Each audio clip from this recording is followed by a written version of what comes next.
I I don't have a good answer to that because I can argue both ways. Okay.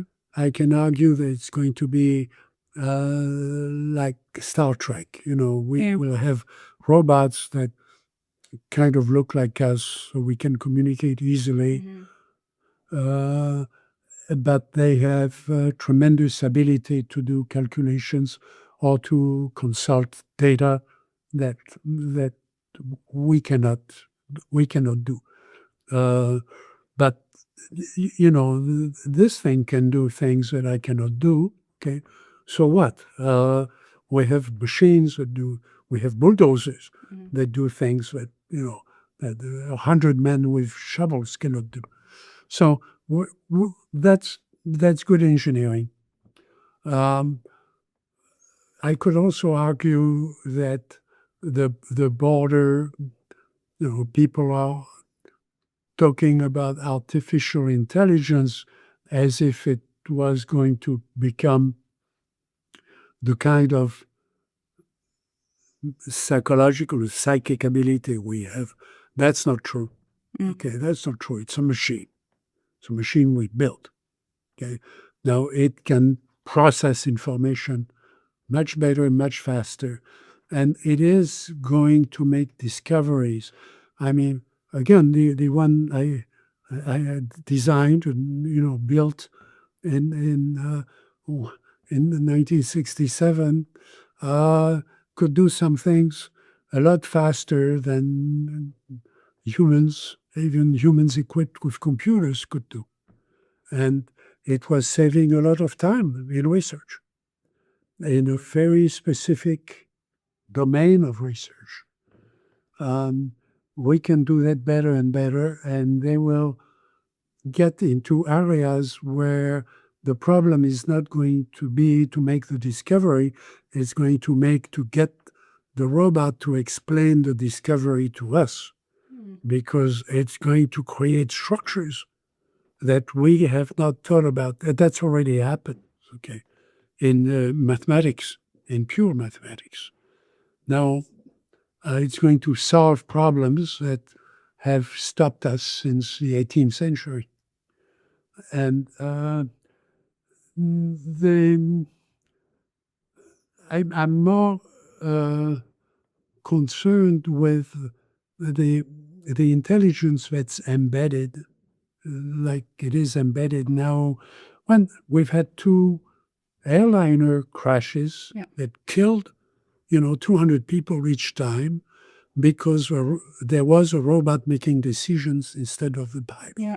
and the pilot could not Change it or something.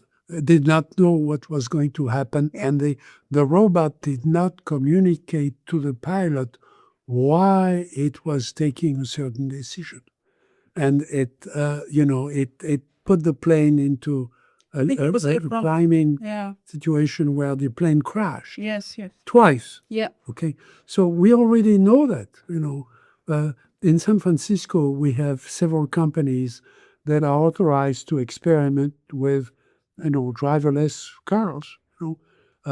There's been one accident where somebody was killed.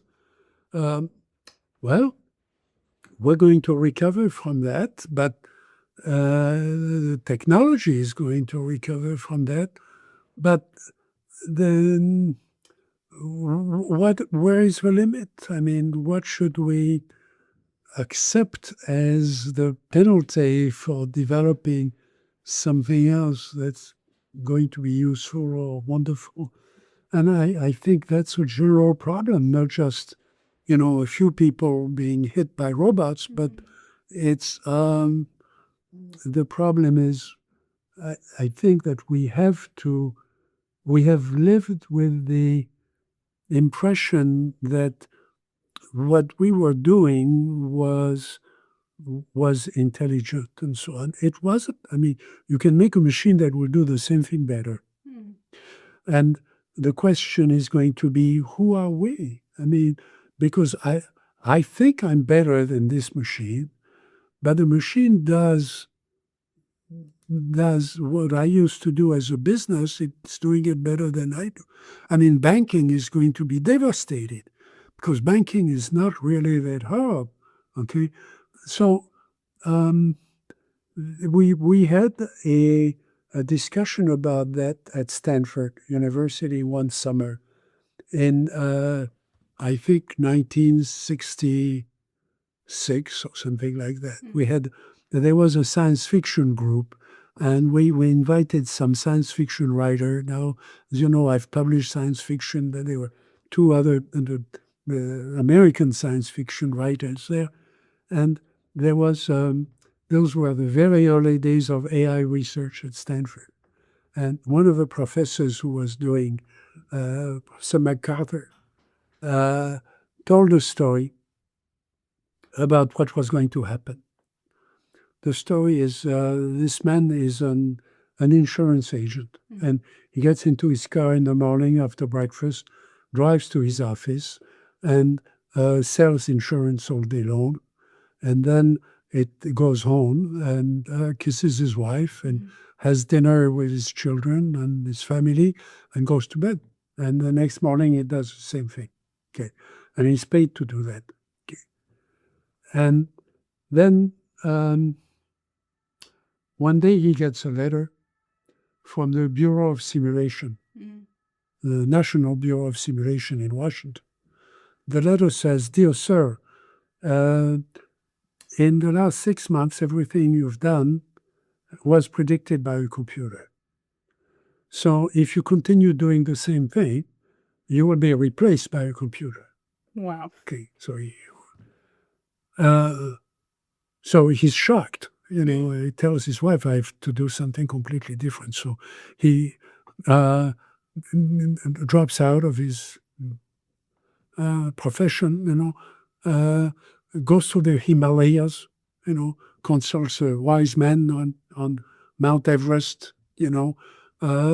goes on and, makes love in the snow to a woman in the Himalayas. And then he wanders the world reading all the great books. And then he comes back to America and goes back and there is a letter that says, "Dear sir, in the last 6 months, everything you've done had been predicted by the computer. Okay. You have done nothing new and interesting, and you have been replaced by a computer." And now he doesn't feel that he's a computer, but now he is a computer that's been injected into his body to replace him. Wow. Okay. And I've never forgotten that story. This was, again, Stanford in the late 60s. Yeah. Okay. These are the questions that people are starting to ask now on public television. Yeah. Okay. And I never forgot that little story, and we all laughed. Yeah. Because it was just so funny Yeah. that this poor guy was going to be replaced by a computer.